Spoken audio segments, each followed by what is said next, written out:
La historia detrás del Mesías. Capítulo 16. La resurrección de Jesús de Nazaret. Parte segunda. ¿Mito o realidad?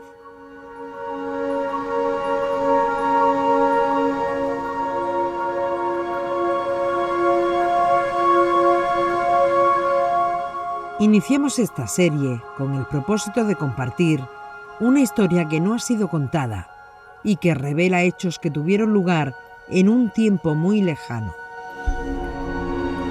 Y estos hechos precisamente nos van a ayudar a entender cómo fue interpretado Yeshua 100, 200, 300 y 400 años después de su ocultamiento.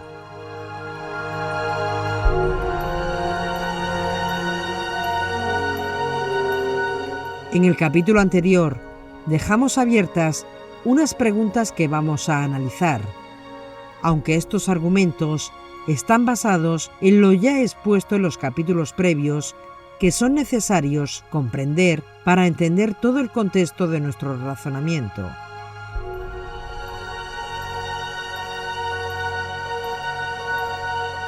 ¿Puede la historia ayudarnos a establecer unas pruebas para determinar que la resurrección sí tuvo lugar?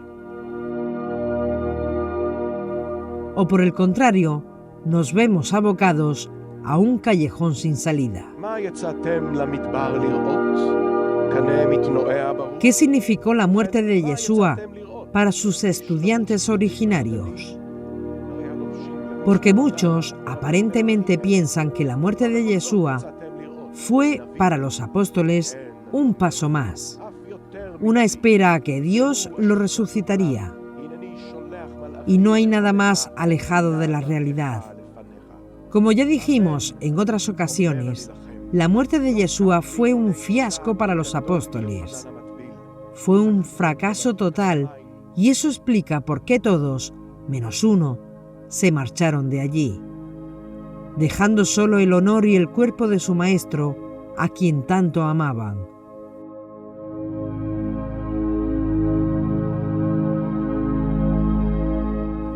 ¿Cómo se explica esa actitud?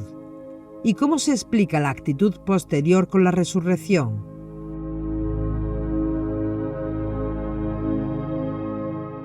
¿Se puede probar de algún modo la resurrección de Yeshua?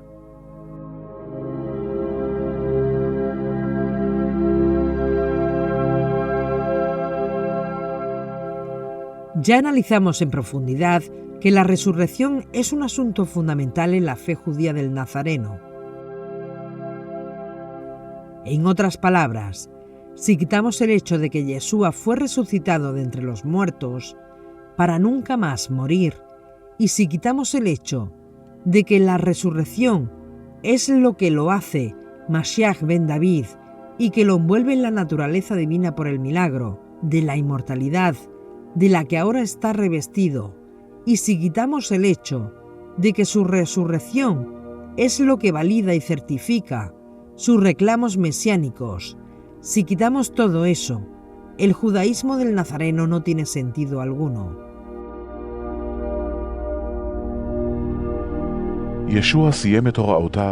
Y ya dijo Pablo, si Yeshua no resucitó, somos la gente más digna de lástima de todo el orbe, porque nos hemos pasado todo este tiempo engañados y engañando. Tan simple como eso.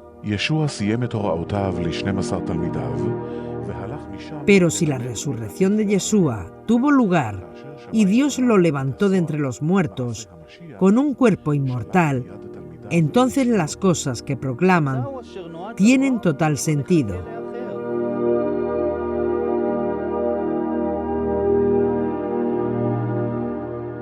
También hay que tener claro los enfrentamientos y el peligro que tuvo el protocristianismo a finales del primer siglo y comienzos del segundo siglo. El peligro fue que los paganos tomaran la palabra y el mensaje de Jesús y lo vieran e interpretaran como otra divinidad más. Exactamente como hacían los paganos politeístas con sus héroes nacionales.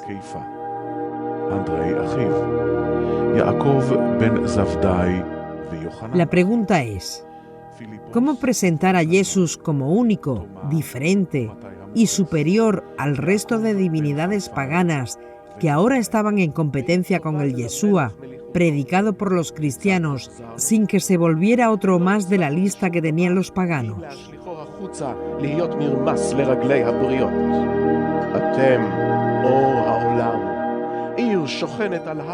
Es críticamente importante que si no se vio el documental anterior, la parte primera sobre este tema se haga antes de ver esta segunda parte. El cristianismo no surge en un vacío cultural, surge en un mundo que al hablar de Jesús, para ellos era uno más que había llegado. Los cristianos unieron dos conceptos hebreos en uno solo. Por ejemplo, para la teología judía del primer siglo, los Mesías son vistos como hijos de Dios. Ambos conceptos son la misma cosa. Mesías e Hijo de Dios están íntimamente relacionadas. Para la teología judía del primer siglo, Mesías y Rey de Israel son la misma cosa, pero nunca será la misma cosa que Dios Todopoderoso sea el Mesías. Dios es Dios y el Mesías es un hombre ungido por Dios. Son dos conceptos diferentes, dos realidades diferentes. Dios, el único Dios creador del cielo y la tierra, y el Mesías, su plan oculto, su plan secreto de redención.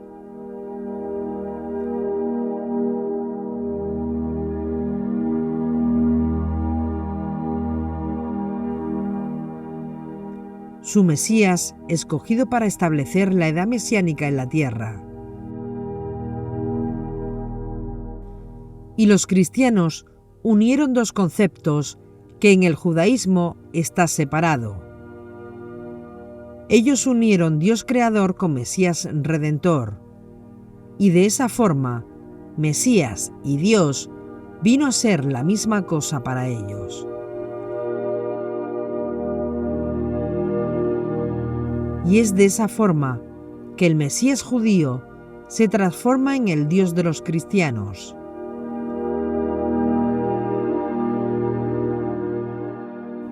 Claramente Yeshua nunca fue visto así por los apóstoles. Nunca fue conocido así por los apóstoles. Nunca fue interpretado así ni enseñando así por los primeros apóstoles en ningún momento. La diferencia entre los paganos politeístas que elevaban a los hombres al Olimpo como dioses, como divinidades, la resurrección de Yeshua no lo hizo otro Dios.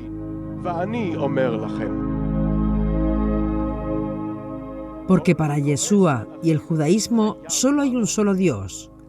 La resurrección de Yeshua lo hizo Mashiach ben David. Claro, ahora envuelto en el don de la inmortalidad. El protocristianismo, en su lucha de presentar a Jesús superior al resto de divinidades, lo proclama otro Dios. Pero no cualquier Dios, sino que lo hizo el Dios creador de Génesis 1. De esta manera pusieron a Jesús por encima del César, de Hércules, de Mercurio y el resto del panteón romano.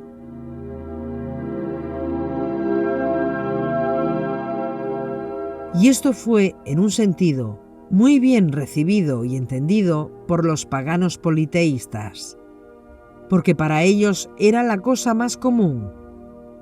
Que un hombre rodeado de ciertos poderes y hacedor de milagros que pertenecen al mundo de la divinidad fuera anunciado como una divinidad era lo más normal para ellos. Y no solamente ocurrió eso en los días de Roma, sino hoy en pleno siglo XXI, el hombre tiene esa tendencia.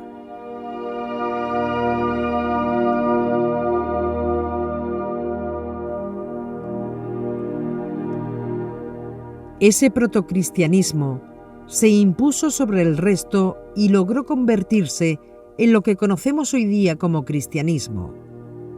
Esto fue una desviación grave del judaísmo, de Yeshua y de los apóstoles.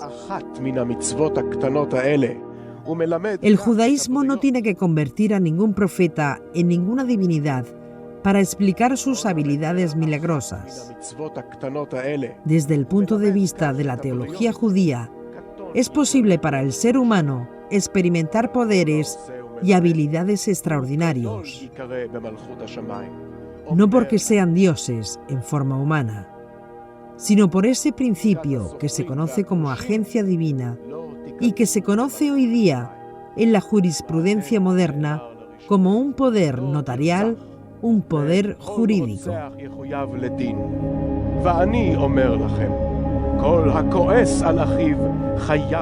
Que Dios puede insuflar en esa persona sus recursos y su poder para que esa persona actúe en su nombre. Igual que hoy día podemos hacer un poder notarial para que otra persona nos represente legalmente y actúe en nuestro nombre. Y desde el punto de vista de la teología judía, es así como funciona eso. Moisés, por ejemplo, hizo milagros extraordinarios en Egipto, pero eso no lo hizo divino. Eso lo hizo representante legal del Dios de Israel. Lo hace su profeta, su voz, su persona, su emisario.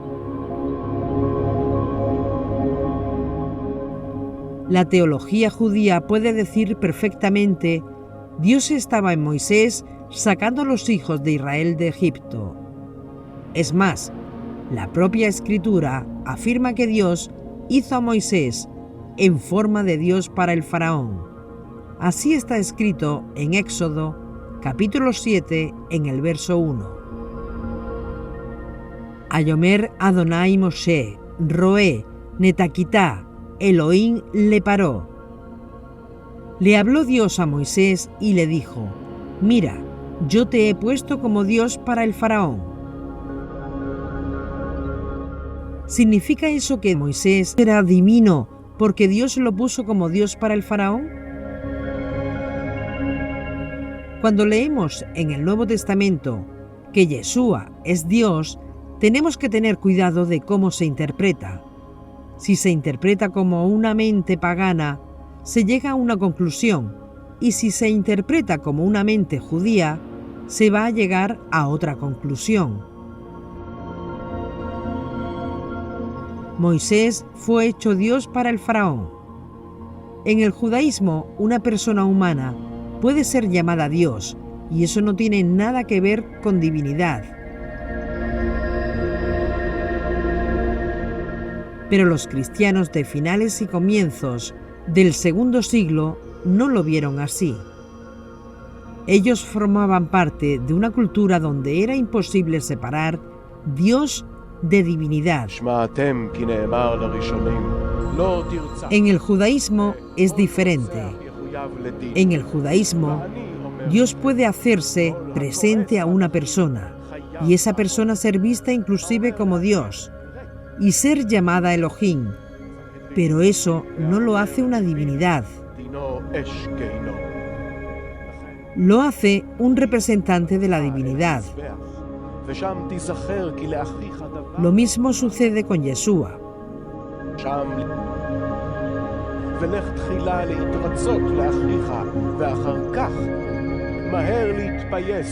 El rabino Pablo decía en una de sus cartas: Dios estaba en Yeshua reconciliando consigo el mundo.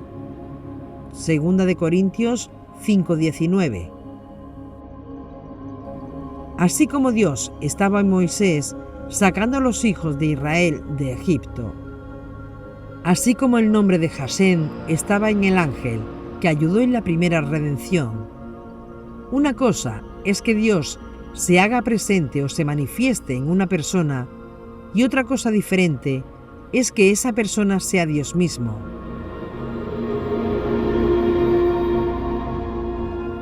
Los profetas judíos hablaron en nombre de Dios. Los jueces de Israel tenían que juzgar en nombre de Dios. Dios se hizo presente en el mensaje que ellos proclamaron, en la palabra profética que ellos entregaron.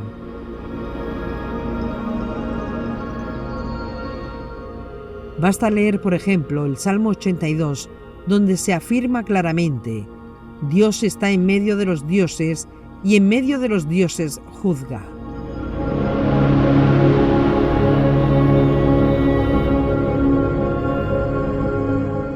Pero esa declaración no hace a los jueces divinos, sino que siguen siendo mortales. Que Dios esté en medio de una corte de justicia, junto a los jueces de Israel, no los hace divinidades, los hace emisarios, los hace boca de Dios, los anunciadores de Dios, los voceros de Dios, la justicia de Dios.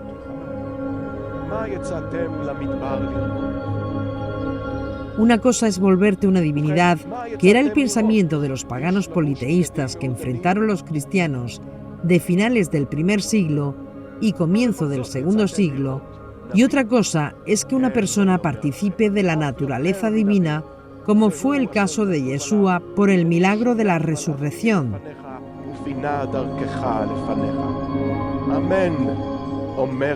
Y el hecho de que Yeshua resucitado es visto como primicias de la resurrección nos indica que vienen otros después, solo que la primicia es primero. El concepto mismo de primicia significa que hay más frutos iguales que vienen detrás. El hecho de que Yeshua resucitado es visto como primicia de la resurrección significa que todos los que sean resucitados por Dios como Yeshua participarán en la naturaleza divina que ahora, temporalmente y de forma exclusiva, la disfruta el Mesías como primicia de la resurrección.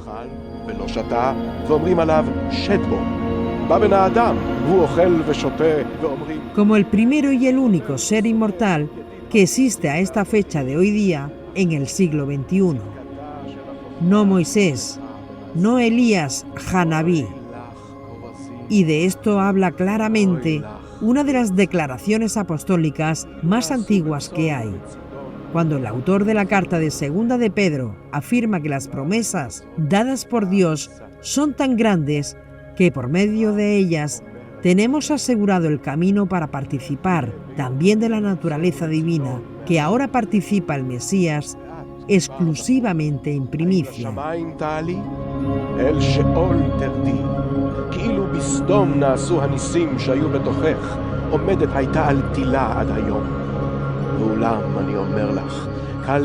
Segunda de Pedro, capítulo 1, versículos 3 y 4. Hechos partícipes de la naturaleza divina.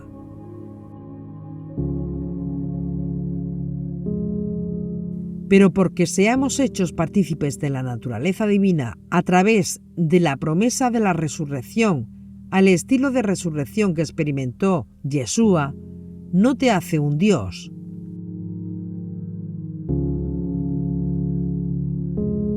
La resurrección de Yeshua constituye posiblemente el elemento teológico más importante de todos.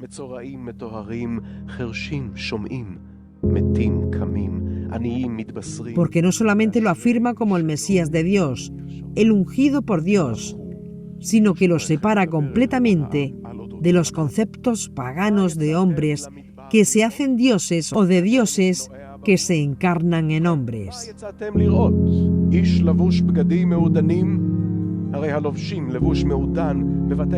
La resurrección de Yeshua no lo hizo una divinidad, sino que lo constituyó como Mashiach ben David. Y por eso es muy diferente declarar a un humano una divinidad a ser partícipe de la naturaleza divina. Lo primero lo hace otro dios más, de los muchos dioses que existían en la mitología. Lo segundo, la más sagrada elevación de la dignidad humana, al punto de hacerlo inmortal, como Dios mismo es inmortal, pero sin convertirlo en un Dios, sino como criatura de Dios que es partícipe de la inmortalidad. למי ישווה את הדור הזה? דומה הוא לילדים היושבים בחצרות השווקים וקוראים אל חבריהם בקול. Los cristianos entraron en competencia con los paganos con respecto a quién llamar una divinidad un Dios. Como el emperador y el culto al emperador estaba en todo su apogeo, para entonces era sumamente importante para los cristianos que su héroe, Jesús, fuera incluso superior al emperador. Y la única forma de hacerlo superior a todos era convertirlo a Jesús, Dios de Dios, luz de luz.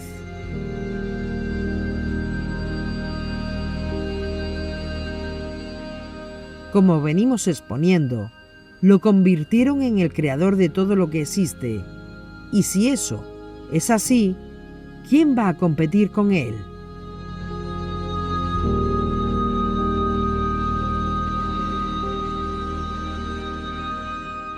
En otras palabras, la teología cristiana no se desarrolla en un vacío cultural. Es el resultado de un diálogo con el mundo pagano que lo rodeaba usando una terminología no hebrea, sino totalmente helenista. Fue así como surgió el cristianismo y su teología. El judaísmo es otra cosa, con otros conceptos y otros principios.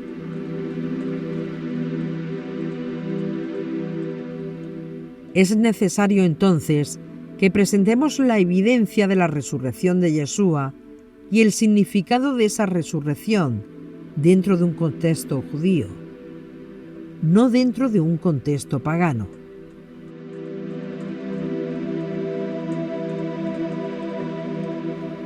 Es muy importante para nosotros publicar la evidencia de la resurrección de Yeshua en las fronteras geográficas y teológicas de Israel, no dentro del mundo pagano del Imperio Romano de finales del I siglo y comienzos del II, y dentro del mundo judío desde los días del rabino Pablo de Tarso. Fue creído que cualquier aspirante a Mesías que muere en el proceso sin establecer la edad mesiánica es un fallido Mesías.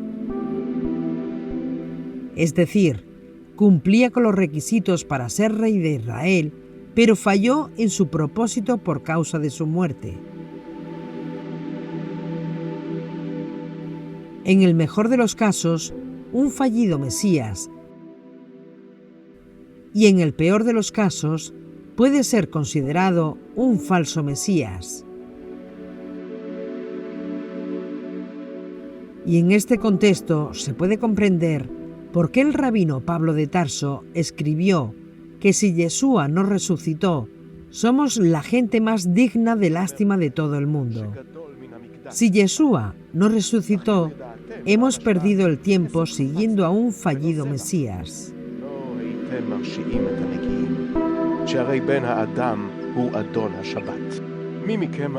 Dijo Pablo, si Yeshua no resucitó, todos nosotros estamos perdidos en nuestros pecados.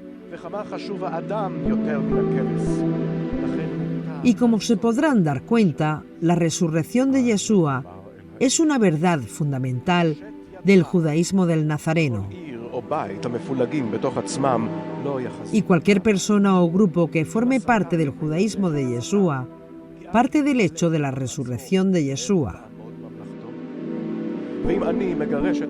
En el capítulo anterior mostramos 15 puntos fundamentales que hay que conocerlos de las razones históricas y científicas que sustentan hoy día la fe de algunos grupos de judíos creyentes en Yeshua como el Mesías.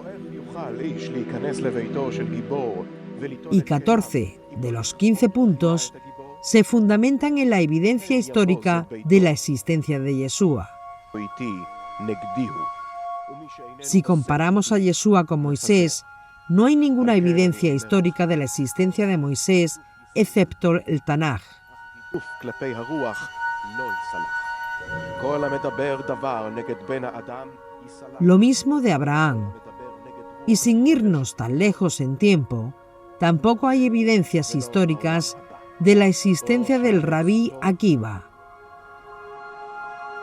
Rabí Akiva, que es el padre fundamental del judaísmo talmúdico, tampoco hay evidencias históricas fuera del Talmud de él. Ningún historiador habla de él. No existen fuera del Talmud ni libros que hablen de él.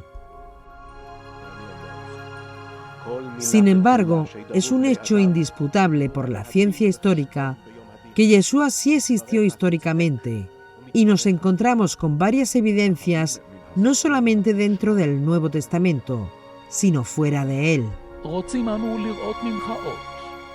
Otras fuentes históricas, tanto judías como no judías, incluso hasta en el Talmud, nos encontramos que hablan de Yeshua, independientemente de si lo consideraban el Mesías o no.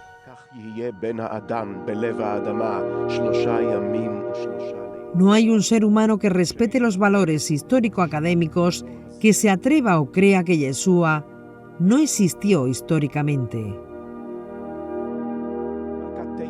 Yeshua lo querían tanto que la gente le llegaron a proclamar rey. Y él salió huyendo y se escondió de ellos. Yeshua nunca, y para aquellos que no lo vean, lean las fuentes que tenemos, Yeshua nunca ni en ningún momento, Yeshua públicamente dijo que era el Mesías.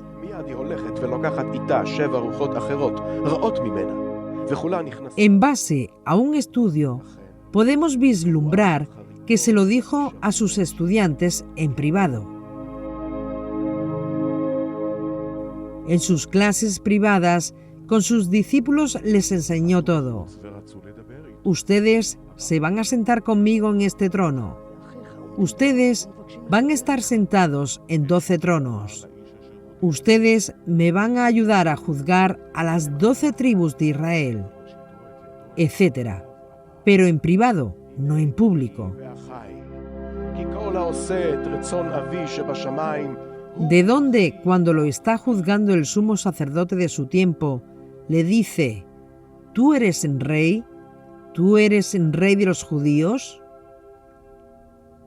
Nos preguntamos, ¿de dónde sacó eso el sumo sacerdote?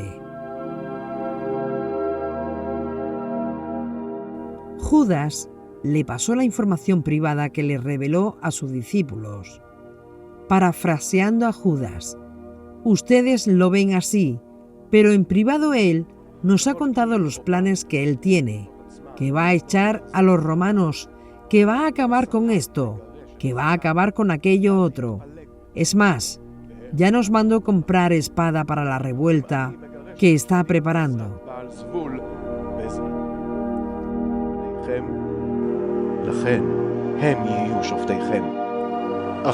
Es decir, lo último que podían escuchar los sacerdotes que estaban confabulados con Roma era escuchar eso, porque eso era lo único que Roma no perdonaría.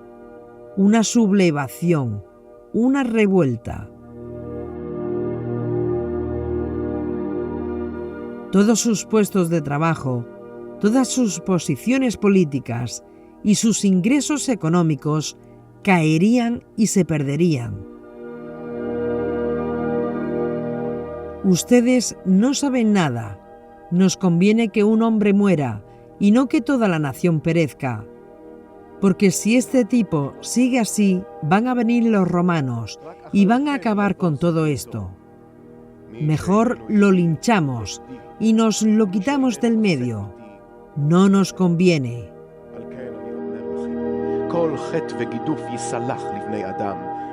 Cuando sus sospechas se convierten en evidencias de que Yeshua es un peligroso agitador de masas y una seria amenaza a sus riquezas e intereses a sus posiciones políticas y poner el riesgo de la paz con los romanos Es ahí donde deciden eliminarlo. Y para ver claramente esto, no hay sino que leerse bien las fuentes que tenemos para ver lo que estuvo detrás. Cuando lo vienen a arrestar, Yeshua dice: «Me vienen a arrestar, pero ¿yo he hecho o he incitado alguna revuelta? ¿Acaso soy un bandido?», dijo Jesús, «para que vengan con espadas y palos a arrestarme. Día tras día estaba con ustedes, enseñando en el templo, y no me prendieron». Marcos 14, 48, 49.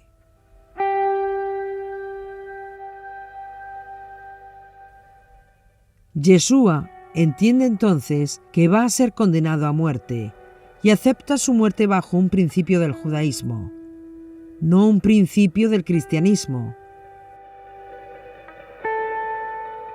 sino un principio judío que la muerte de los justos trae expiación a su generación. Y eso es un principio del judaísmo, aunque el judaísmo rabínico, talmúdico, no lo acepte hoy día. Cuando él ve que no queda otra, que ese es el destino que Dios le tiene preparado, acepta su muerte como expiación por su generación. Se somete a los designios de Dios y no solamente eso, sino que a partir de entonces, más bien ahora los provoca.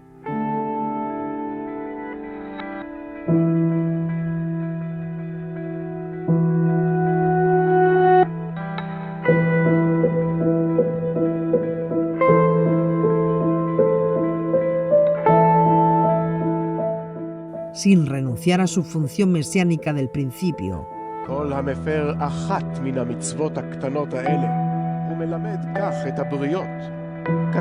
Porque él llevaba en su corazón la seguridad y la confianza que finalmente el Dios de Israel cumpliría su promesa a su noble pueblo israelita.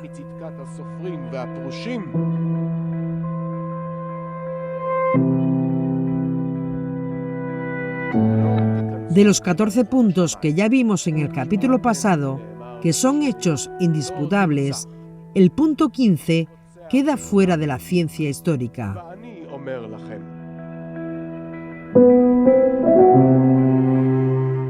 Y es precisamente este punto el más importante de todos, y el que hay que demostrar de algún modo. ¿Cómo se puede demostrar de algún modo que su resurrección ocurrió? Porque ya analizamos que los milagros caen en una categoría diferente de investigación. Y sobre esa base es que decimos que la resurrección de Yeshua es el asunto más crítico de todos a la hora de establecerlo como un hecho histórico indiscutible. ¿Existe alguna manera de demostrar la resurrección de Yeshua?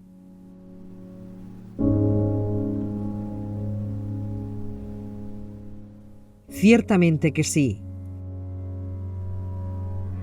Al hablar de la resurrección de Yeshua, tenemos que partir de 3 hechos históricos previos. Primero, existió históricamente. Lógicamente, si no existió, no pudo resucitar. Segundo, que murió por crucifixión. Lógicamente también, si no murió, no pudo resucitar. Y tercero, que fue sepultado y que su tumba fue sellado al estilo propio de aquella época.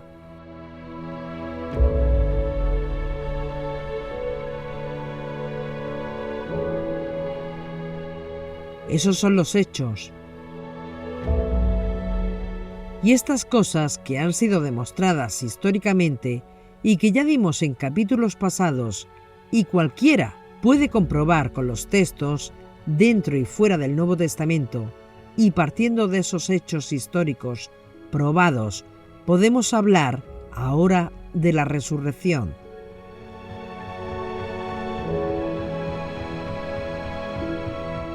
Lo primero que haremos será mirar la base textual que tenemos sobre la resurrección en los evangelios canónicos.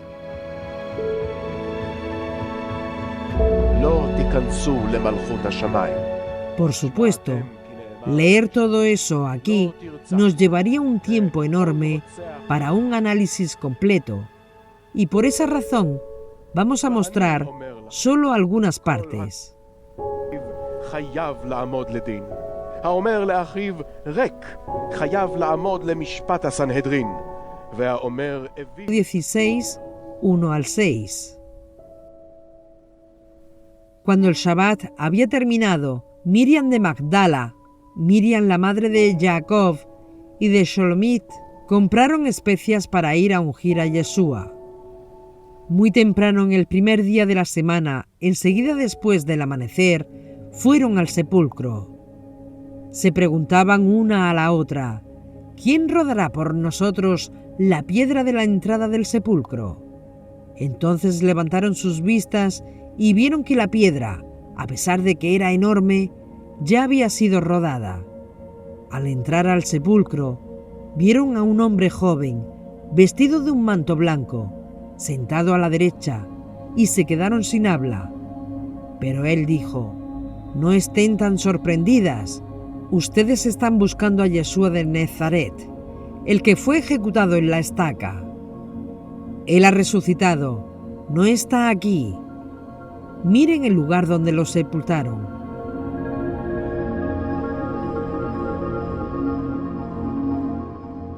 La segunda fuente es Lucas 23, 54 al 56 y Lucas 24, 1 al 3.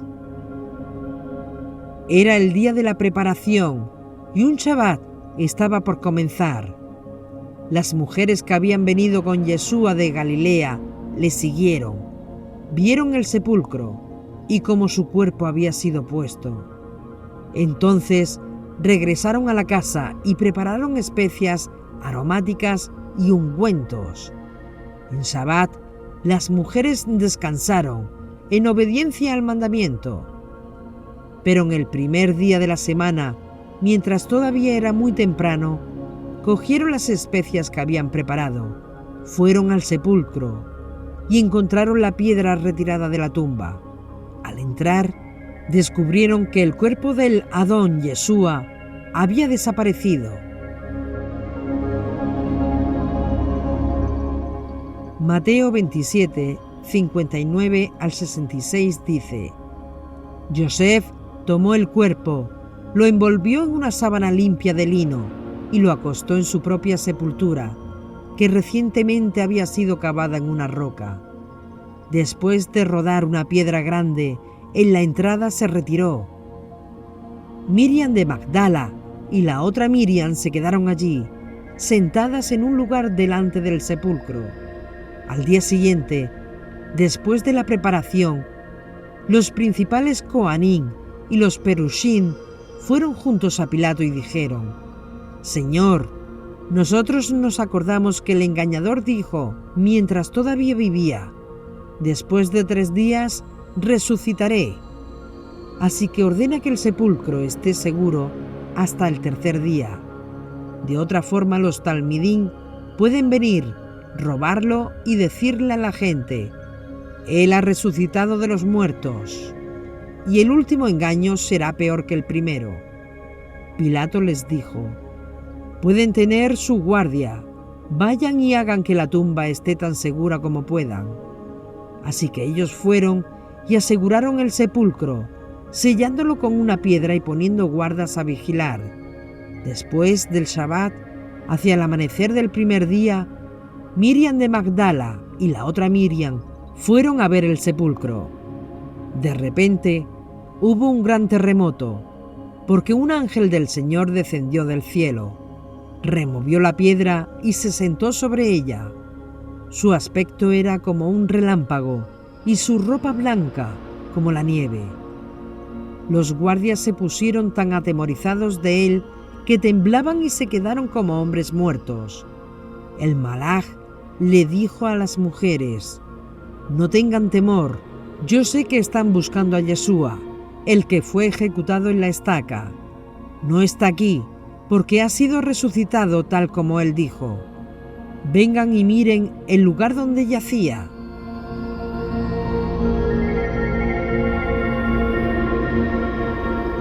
Y tenemos el último evangelio, el de Juan, que relata: temprano en el primer día de la semana, mientras todavía estaba oscuro, Miriam de Magdala fue al sepulcro y vio que la piedra había sido removida de la entrada del sepulcro.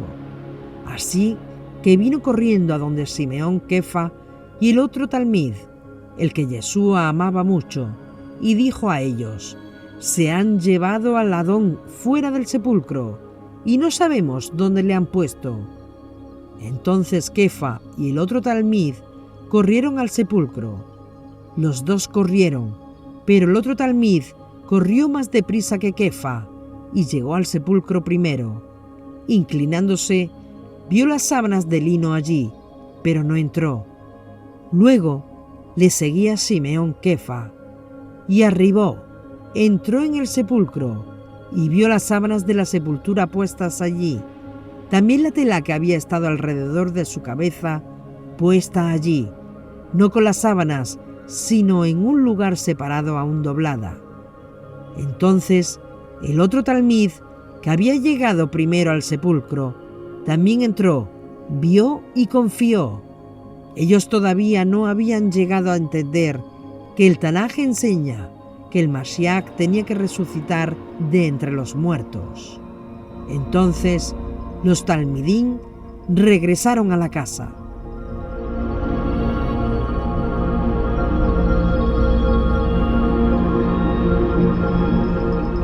Estas son las fuentes que básicamente tenemos. Vamos a dejarlo ahí, por un momento, estos textos de los evangelios sobre la muerte y resurrección de Yeshua. Está claro que aun con sus diferencias, los 4 evangelios declaran que Yeshua murió y resucitó de entre los muertos después de 3 días.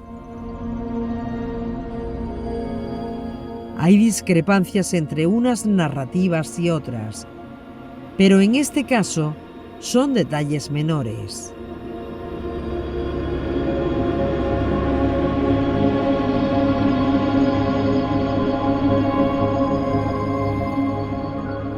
El hecho que emerge es el asunto central de la resurrección. Los 4 evangelios están de acuerdo en que José de Arimatea tomó el cuerpo y lo puso en su tumba, y que una o varias mujeres vieron bien ese proceso y dónde fue sepultado. Todos están de acuerdo que el primer día de la semana judío, después de su crucifixión, descubren que la tumba está vacía, que hubo unos mensajeros celestiales que certificaron que la tumba quedó vacía y que había resucitado. Aparte de las diferencias, hay un evento que queda clarísimo para los 4 evangelistas. Todos descubrieron que la tumba del Maestro estaba vacía. Eso es un hecho. Las diferencias en los detalles es el resultado de la narrativa de los evangelistas del hecho, desde múltiples testigos, textuales u orales, cuyos testimonios independientes, que aunque contienen elementos diferentes, lejos de ser un problema, muestra que como todo testigo independiente, no coinciden todos los datos porque no todos los testigos lo vieron al mismo tiempo, ni de la misma manera fue interpretado el hecho.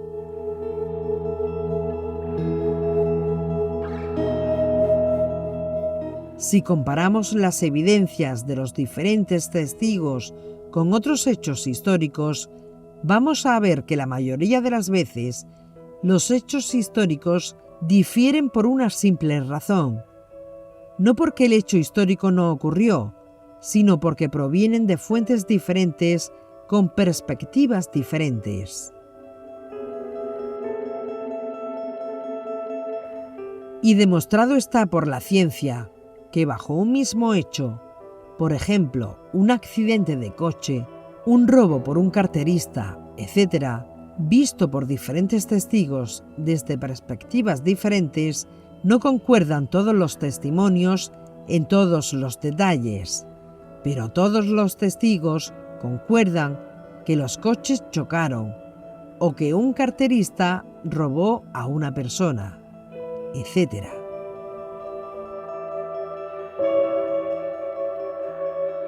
Para prueba de esto, indicaremos lo que aconteció en el cruce de los Alpes de Aníbal. Basta leerse la historia del cruce de los Alpes por Aníbal cuando fue a atacar a Roma, para que descubran cuán diferentes son las dos historias que existen. Nadie duda que Aníbal cruzó los Alpes y atacó Roma. Pero si miramos las fuentes, vemos dos historias completamente diferentes. Nadie hoy negaría ese hecho histórico, por una simple razón. Proviene de dos fuentes distintas que lo vieron desde una perspectiva distinta. La mayoría escribe las mismas cosas con palabras diferentes. Todos los evangelios, todos, están de acuerdo que fueron las mujeres las que descubrieron la tumba vacía. Y esto es precisamente lo que hace más creíble la historicidad de la resurrección. ¿Por qué? Porque en la época de Yeshua, no solo en Israel, sino en todo el Imperio Romano, la posición de la mujer, su rol y su lugar en la sociedad no es igual que hoy día. Los rabinos antiguos no permitían a la mujer ni siquiera servir de testigo en una corte. Y eso era así en aquella época. La voz de una mujer no tenía ningún valor en un tribunal. En el judaísmo de aquella época, la mujer ni siquiera podía pedir una carta de divorcio contra su marido. Ahora bien, ¿qué tiene que ver esto como evidencia? Mucho.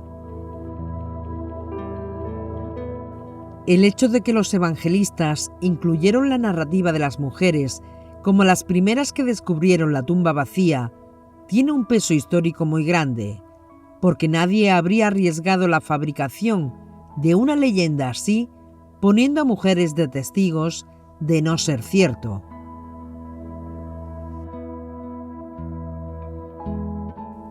De ser un cuento, ¿no habría sido más fácil y más creíble poner a Pedro o a Juan? Si hubiesen creado esa historieta, ¿por qué poner primero el testimonio de las mujeres cuando ese testimonio en aquella época no valía nada? Es decir, con el testimonio de las mujeres se autodescalificaban. Y el hecho es que a pesar de todo eso lo pusieron, sabiendo que era un suicidio social. El hecho de mencionarlo significa que el evento fue tan históricamente cierto que no les pasó ni por la mente la idea de corregirlo. Era un verdadero problema poner a las mujeres como las descubridoras de la tumba vacía.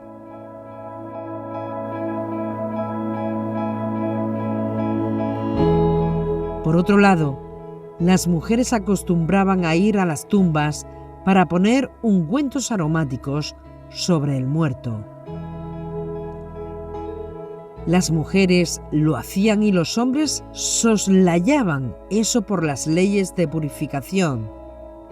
Y como ese trabajo era sucio, porque contaminaba, lo dejaban a las mujeres. Y esa es justamente la primera evidencia del hecho de que la tumba estaba vacía, lo que nos induce a la resurrección. De lo contrario, nunca habría puesto a las mujeres ahí.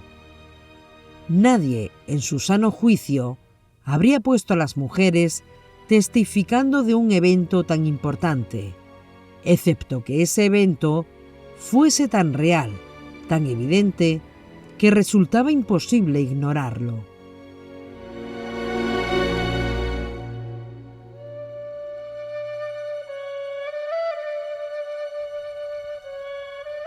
La segunda evidencia de la resurrección es la de múltiples testigos que testifican que Yeshua se le apareció personalmente después de haber resucitado de entre los muertos. Eso, en la ciencia histórica, tiene un valor impresionante. Primero, Miriam de Magdala. Segundo, otra mujer que no se menciona su nombre. Tercero, a Cleofas y a otro discípulo camino de Emaús. Cuarto, a Simón Kefa. Quinto, a los apóstoles y sus amigos presentes en una ocasión cuando Tomás no estuvo presente. Sexto, a los apóstoles y a unos amigos cuando Tomás estaba presente. Séptimo, de nuevo a 7 apóstoles de los 12 apóstoles. Octavo, de nuevo a 11 apóstoles. Noveno, de nuevo a los 11 apóstoles antes de su desaparición. Eso en los evangelios canónicos. Porque si vamos a las cartas apostólicas, tenemos el testimonio del rabino Pablo de Tarso, que se le apareció a Jacobo, el hermano de Yeshua, y a más de 500 judíos juntos, además del propio Pablo de Tarso. Aunque la ciencia histórica argumenta que estos últimos, de Pablo y los 500 hermanos, como mitológicos. En todo caso, en todos estos casos, ninguno de estos personajes que acabamos de mencionar, en ninguno de estos casos, vieron fantasmas o espíritus, sino que vieron a una persona de carne y hueso, según sus testimonios, que reconocieron como su maestro, aún con las marcas y heridas de la crucifixión.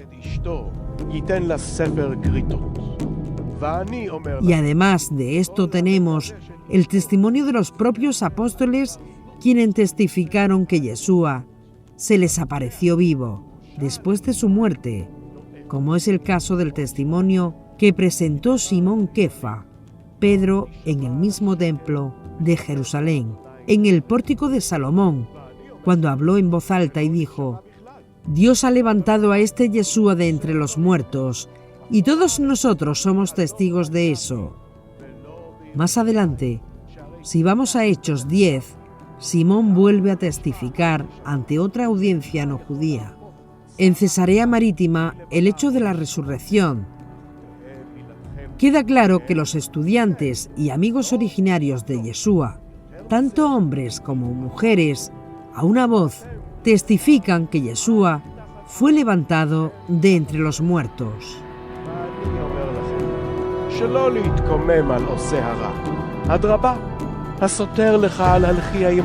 Y lo importante es que solamente después de aquel hecho trascendental, solamente después de verlo con sus propios ojos, se convencieron que no era un fallido Mesías, porque antes ya lo habían visto como un fallido Mesías.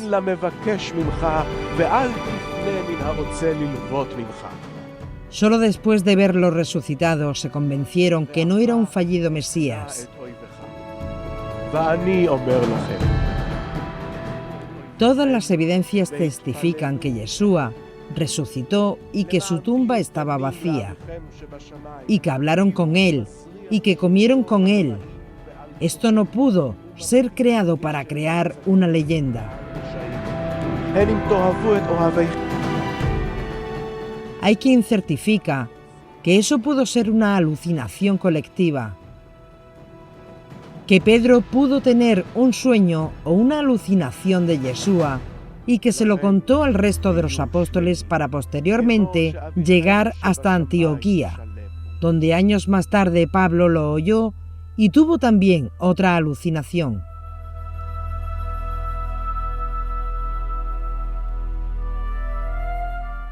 Pero la ciencia médica certifica que las alucinaciones solamente pueden ocurrir cuando hay una mente dispuesta a creer algo, no cuando la gente está decepcionada y frustrada de algo. Una persona cuando está frustrada y desilusionada de algo, no tiene alucinaciones de ese algo que le causó frustración. Los apóstoles no apostaron para nada a algo como la resurrección de Yeshua. Para que una alucinación tenga lugar, la mente tiene que estar preparada de antemano, y eso fue muy lejos del caso de los apóstoles, que cuando les llegaron las mujeres, ellos no las creían para nada. Se argumenta que esta tradición podría fundamentarse en que, quizás, la idea de la resurrección de Yeshua surgió entre las mujeres y extenderse a los hombres. Se argumenta que es psicológicamente explicable dentro de lo que puede considerarse el proceso de duelo de una mujer que siente como vivo al hombre que acaba de perder. Pero cuando preguntamos a psicólogos, nos argumentan que el tiempo de duelo para superar una pérdida puede ser de 3 meses, y más si esa pérdida fue inesperada, por un accidente o un gran sufrimiento. Por ejemplo, el hecho de la crucifixión, aunque el tiempo de duelo es diferente de unas personas a otras, muchas personas piensan que el duelo es una sola instancia, o que es un periodo corto de dolor o tristeza como reacción a una pérdida, como por ejemplo, las lágrimas derramadas en el funeral de un ser querido. Sin embargo, el duelo puede perdurar por mucho tiempo al incluir todo el proceso de lidiar emocionalmente con la pérdida.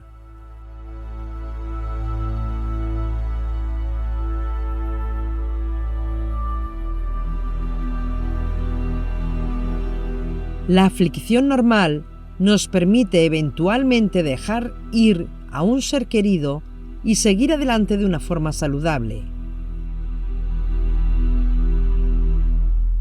El duelo implica la sensación de muchas emociones diferentes a través del tiempo, lo que eventualmente ayudará a que la persona acepte la pérdida de un ser querido.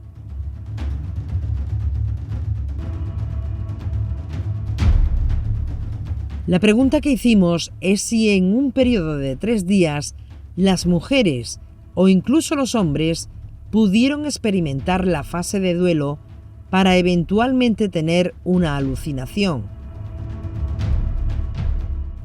Y la respuesta que nos dan es que es altamente difícil pasar el periodo de duelo en 3 días por una pérdida cruenta y desembocar en una alucinación, y más con sentimientos de fracaso y total frustración, aunque no queda descartado del todo que todas las representaciones emocionales y psíquicas de fenómenos denominados como espirituales tienen una explicación psicológica.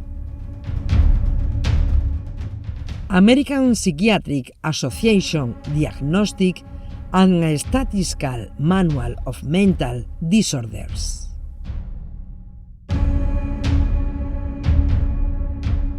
Los apóstoles no creyeron nada a las mujeres. No creían nada. Estaban totalmente frustrados, escondidos y encerrados en sus casas, sin querer saber nada del asunto.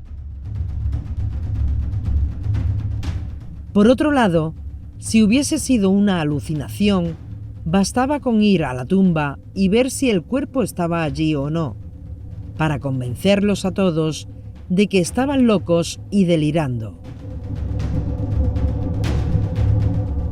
Pero cuando se acercaron a la tumba para ver si era verdad, la tumba estaba vacía. Claro, aquí nos estrellamos con lo que algunos historiadores y la ciencia histórica nos dice respecto al tema, como ya dijimos en el capítulo anterior, aunque hay mucha disparidad de opiniones y las dejamos para que cada cual investigue por su cuenta. Pero la resurrección de Yeshua no puede ser considerado como un hecho histórico porque la historia tiene como objeto hechos repetibles y comprobables, ello sin perjuicio de que esté testimoniada en los evangelios y de las creencias de cada persona.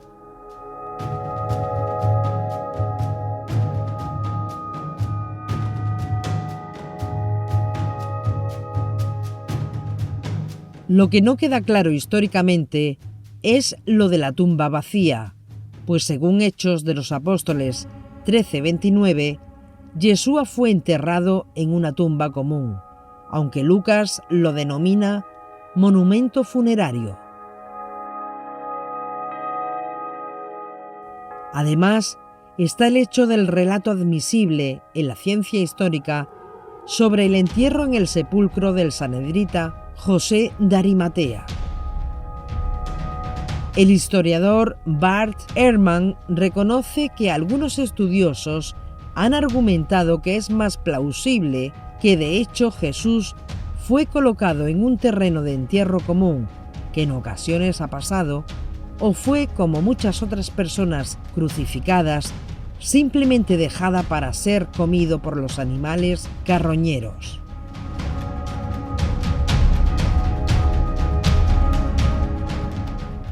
Él va más allá al decir: los relatos son bastante unánimes en decir que Jesús fue, de hecho, enterrado por su seguidor, José de Arimatea, por lo que es relativamente fiable que esto es lo que haya sucedido. Lo cual, contrario a la hipótesis postulada por John Dominic Crossan, quien considera que es viable la evidencia existente de un entierro individual para Jesús, por lo cual las mujeres piadosas no podrían haberse equivocado de tumba deliberadamente. Además, cabe destacar otros historiadores del I y II siglo, incluyendo a Cornelio Tácito, Suetonio, Plinio II y Luciano de Samosata, que reconocieron el impacto que este evento increíble tuvo sobre la gente de esa época.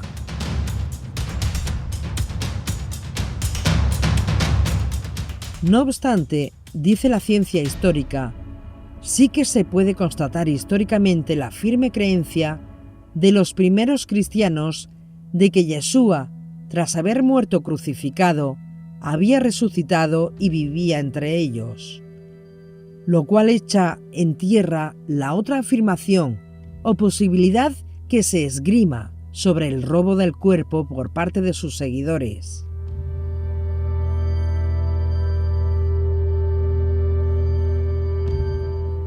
Es decir, que sí queda demostrado históricamente de que los primeros apóstoles, Pablo y muchas más personas, creyeron firmemente que Yeshua había resucitado de entre los muertos, aunque no el hecho en sí.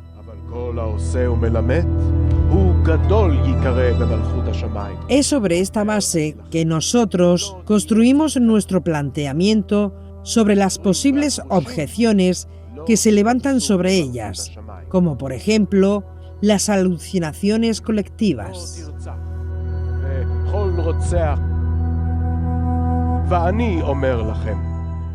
Algunos ponen el ejemplo de la Virgen María, que muchas, miles de personas pueden testificar que vieron a la Virgen en el cielo y otras alucinaciones.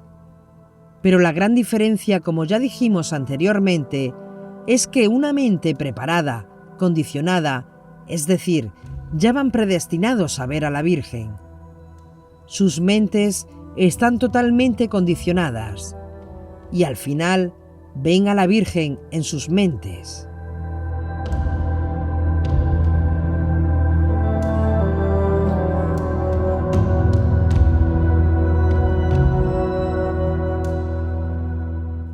Pero el hecho que recalcamos es que hoy día pocos son conscientes del fracaso, de la pérdida, del revés, la derrota, el descalabro, el fiasco, la decepción y desilusión que experimentaron los seguidores de Yeshua.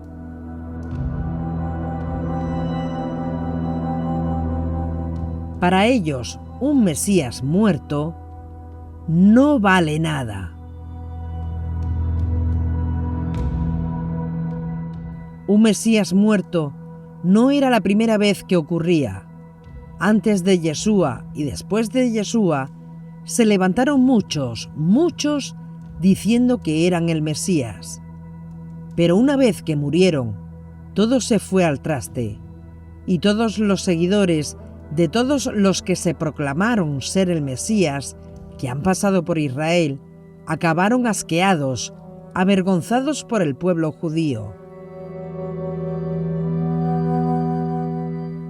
Era una vergüenza total. Así que es imposible, psicológicamente hablando, con la ciencia psicológica detrás, que unas personas con unos sentimientos de total fracaso, desilusión, miedo en perder la vida y total vergüenza, experimente un cambio tan radical, y mucho menos el testimonio de varios testigos.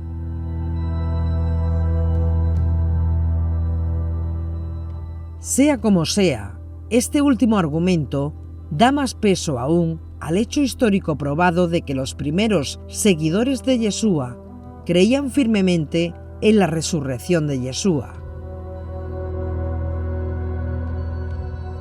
Y hay que tener en cuenta, como ya dijimos, que en el judaísmo una cosa es la creencia general de la resurrección de todos los muertos al final de los tiempos, previa al juicio final, y otra es la creencia de la resurrección de un muerto y que la ciencia histórica nos presenta que solo aparece únicamente en el apócrifo conocido como Apocalipsis de Baruch, o en el fragmento del justo sufriente de segundo de Isaías, Isaías 53. Vamos a presentar otras evidencias que muestran la creencia firme que Yeshua fue resucitado después de 3 días, y esto es lo que lo separa de ser un fallido Mesías o un falso Mesías, como sucedió con personalidades previas o posteriores.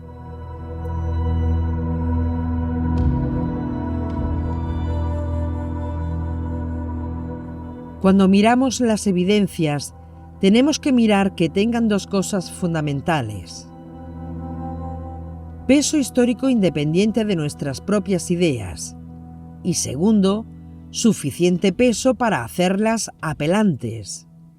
Si podemos presentar evidencias convincentes, incluso para los eruditos que no tienen la menor intención de ser seguidores de Yeshua, estaremos en el camino correcto.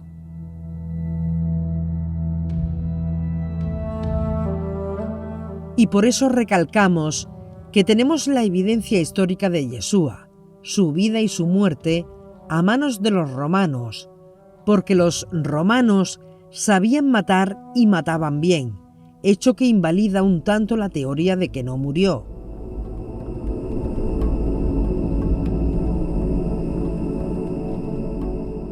Y tenemos la evidencia histórica de la tumba vacía, además de la creencia total y firme de que sus seguidores creían, incluso arriesgando sus vidas, que había resucitado como primicia, cosa un tanto inédita en el judaísmo.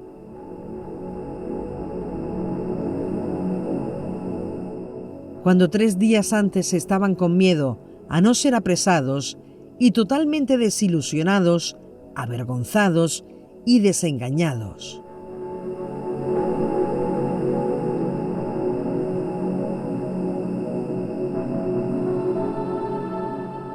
Por otro lado, tenemos que tener en cuenta que la tradición oral sobre la vida, enseñanza, muerte y resurrección de Yeshua preexistieron a la escritura del Nuevo Testamento. En otras palabras, antes que los evangelios canónicos fuesen escritos, existían fuentes orales, es decir, evidencias de tradiciones orales que testificaron que todos los apóstoles creyeron en la resurrección de Yeshua.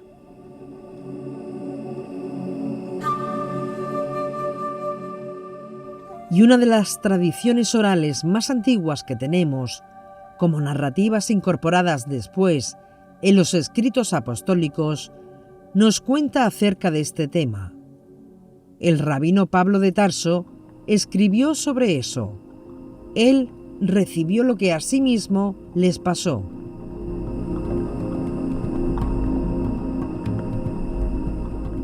Porque primeramente os he enseñado lo que a sí mismo recibí, que Cristo murió por nuestros pecados, conforme a las Escrituras, y que fue sepultado, y que resucitó al tercer día, conforme a las Escrituras, y que fue visto por Cefas, y después por los 12. Después fue visto por más de 500 hermanos a la vez, la mayoría de los cuales aún viven, y algunos ya duermen. Después fue visto por Jacobo, después por todos los apóstoles, y al último de todos, como a un abortivo, apareció también a mí. Primera de Corintios 15, 3, 8.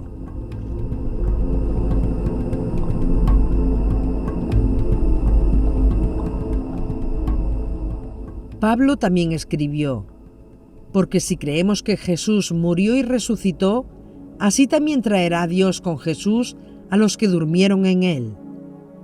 Primera Tesalonicenses 4:14.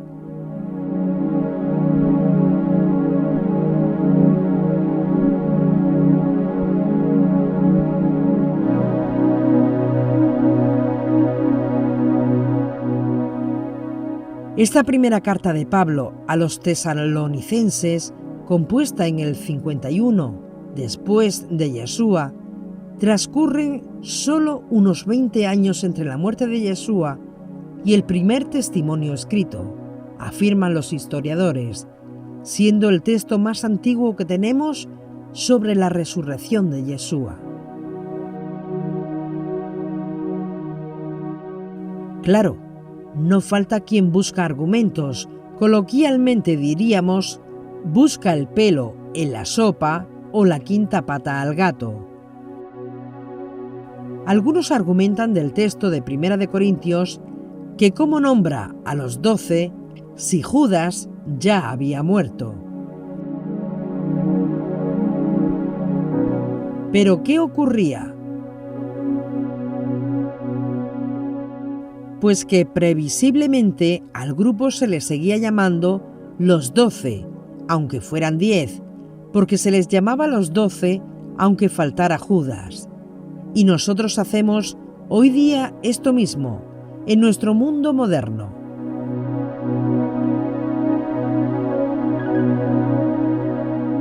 Y para prueba, en las Naciones Unidas se les sigue llamando el grupo de los 77, a los países no alineados, cuando es evidente que hoy día hay más de 77 países, concretamente 120 naciones.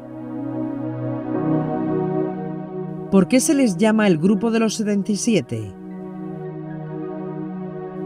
Porque fueron 77 los que iniciaron las Naciones Unidas.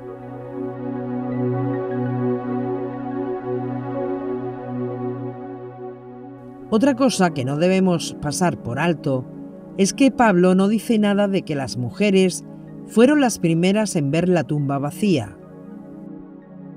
Aunque este argumento tiene poco peso porque es sabido el papel de la mujer en aquellos años y pudiera ser que Pablo obviara ese dato en sus cartas. Y bajo nuestro punto de vista, no cae en una contradicción con los otros textos, pues el texto de Pablo no dice que Cefas y el grupo lo vieron primero, sino que lo vieron. Solamente eso, sin indicar nada más. La frase de Pablo, de que enseñó lo que recibió, es una declaración de que eso es anterior a cualquier carta apostólica y, lógicamente, a la escritura de cualquier evangelio.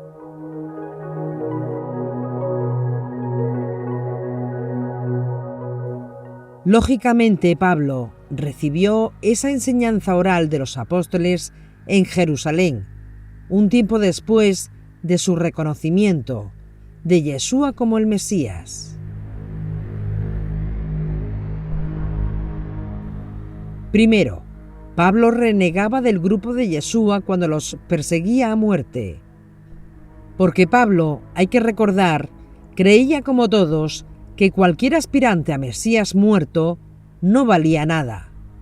Y cuando escuchó que el grupo de los nazarenos iban contando ese cuento, los persiguió hasta la muerte.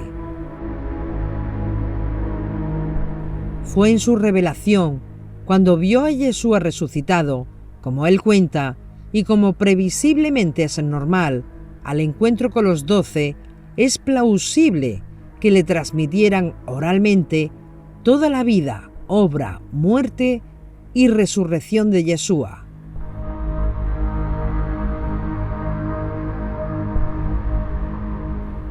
Pablo se va solo a Arabia a reflexionar y predicar sin mucho éxito entre los nabateos, y después regresa a Damasco y contacta en Jerusalén con 3 discípulos testigos de Yeshua.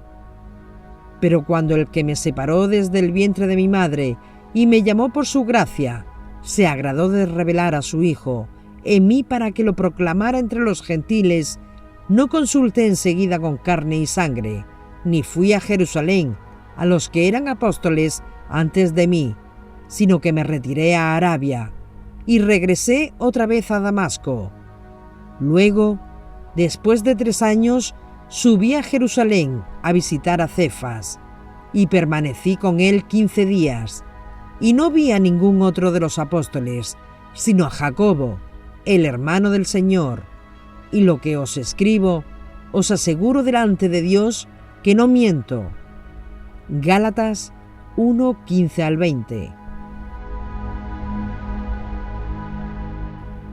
El hecho de que tengamos estas evidencias tan cercanas a los hechos la hacen dramáticamente apelantes.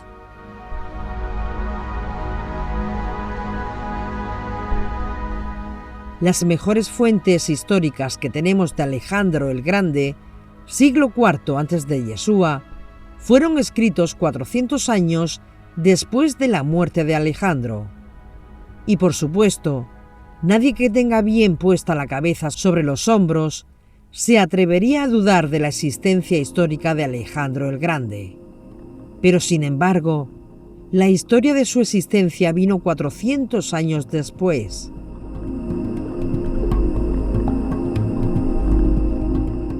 Y aquí tenemos la historia de la vida, muerte y resurrección de Yeshua durante los primeros 30, 40 a 50 años apenas después de su muerte.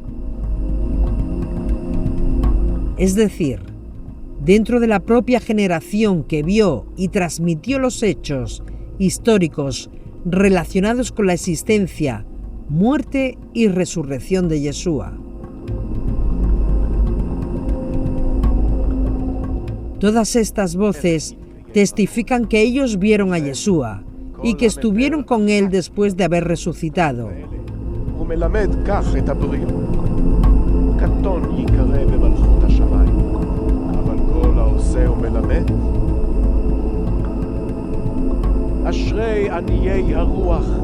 Y la evidencia fue tan decisiva en su conciencia de discípulos que es lo único que explica el cambio producido en ellos, antes y después de haberlo visto resucitado.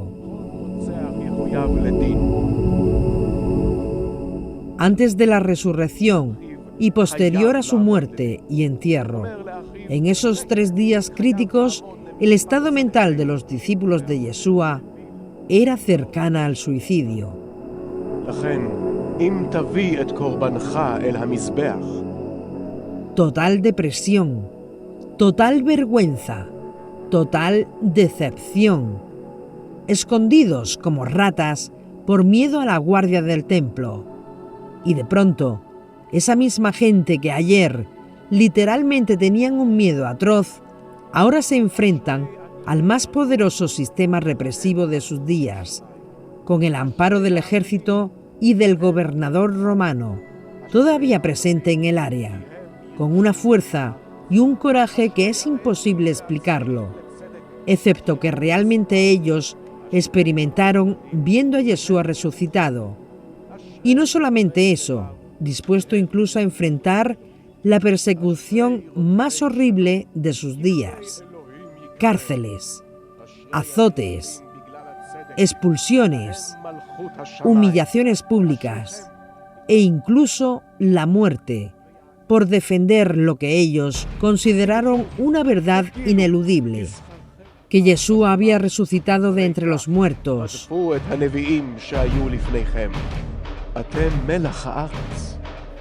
Ellos cambiaron totalmente y volvieron a proclamar al Mesías con total valentía, con total coraje, y confrontaron de nuevo a los dirigentes judíos, afirmando que Yeshua había resucitado por Dios mismo.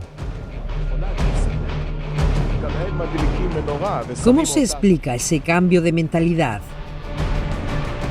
¿Cómo se explica desde el punto de vista de la ciencia psicológica ese cambio de actitud tan radical?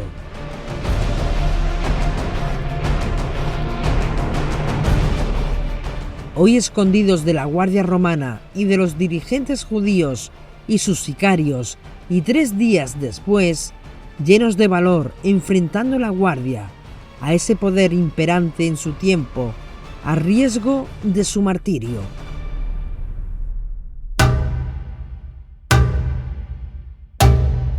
¿Quién en su sano juicio arriesgaría su vida por decir algo que sabe que es una mentira y de lo cual no va a sacar ningún beneficio, ni siquiera económico, sino que lo pone en una posición de persecución, aislamiento social y la pena capital, esperando a la vuelta de la esquina?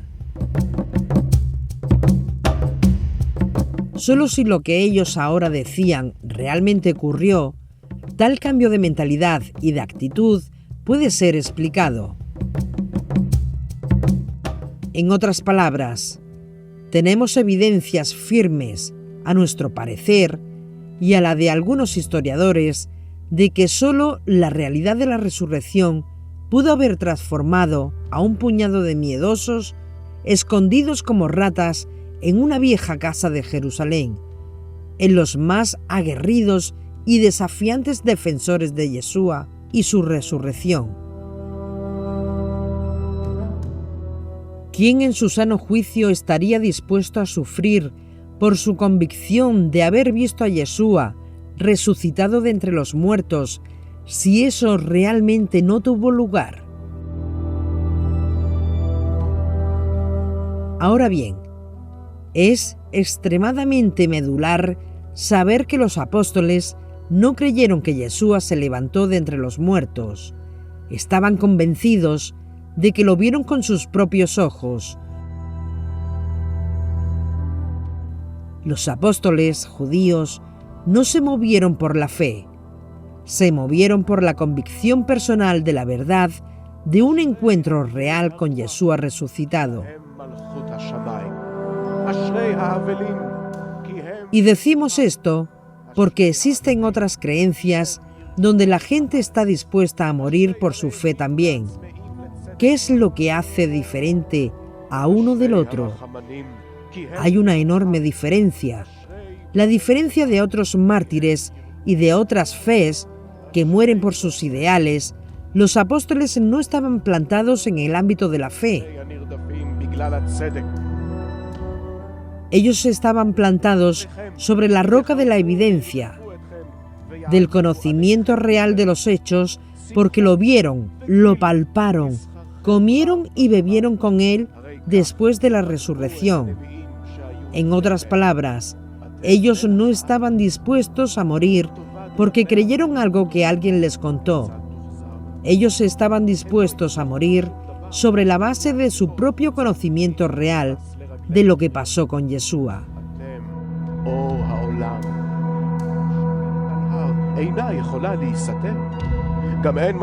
Los apóstoles no estaban defendiendo una fe como cualquier otra religión. Ellos estaban defendiendo una verdad histórica que ellos mismos vivieron y testificaron. No es lo mismo un mártir que muere por sus creencias a un mártir que muere por sus convicciones históricas de lo que pasó. Los que están dispuestos a morir por sus creencias solo lo están porque ellos consideran que son creencias válidas, pero no son testigos oculares de esos hechos. Y eso no es para nada el caso de los apóstoles. Ellos estuvieron dispuestos a sufrir y a morir, no porque lo creyeron, sino porque lo experimentaron, que son dos cosas diferentes. Ellos tenían la evidencia en sus propios ojos, en sus propias manos y oídos.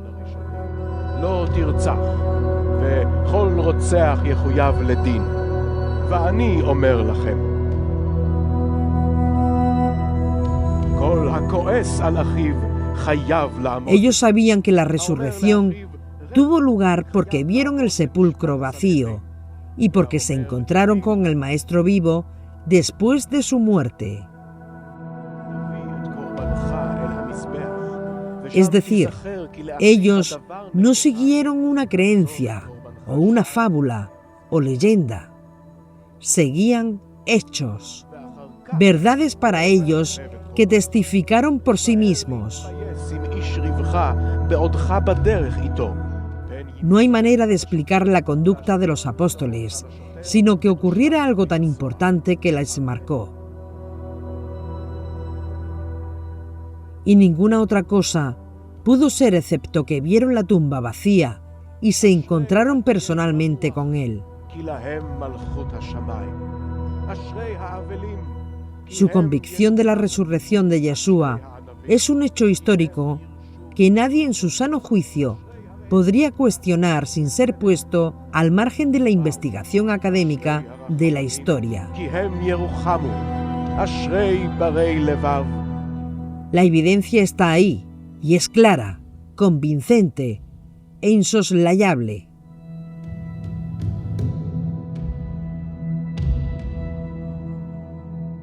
Hemos tratado de mostrar los indicios claros que tenemos para demostrar que los primeros seguidores de Yeshua creyeron firmemente que había resucitado de entre los muertos. Y ya entra dentro de la creencia personal de cada uno el creer que estos testimonios son verídicos o no.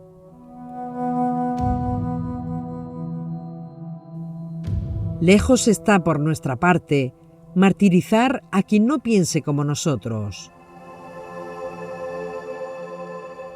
Ya expusimos que en el ámbito específico del judaísmo, una cosa es la creencia general de la resurrección de todos los muertos al final de los tiempos, previa al juicio final, y otra es la creencia de la resurrección de un muerto como primicia.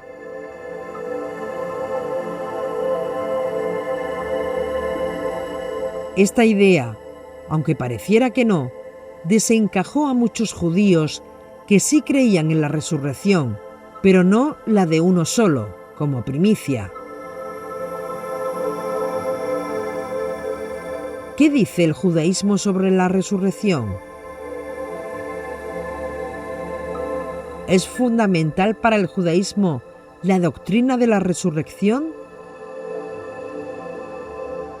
¿Qué pensaba Yeshua sobre la resurrección y la edad mesiánica o el mundo por venir?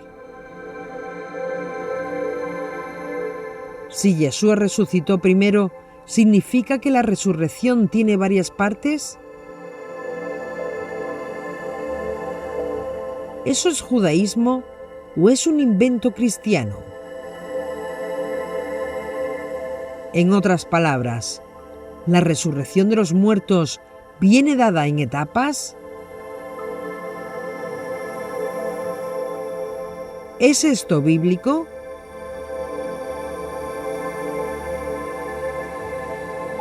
Responderemos a todas estas preguntas, pero eso será en el siguiente capítulo de la historia detrás del Mesías.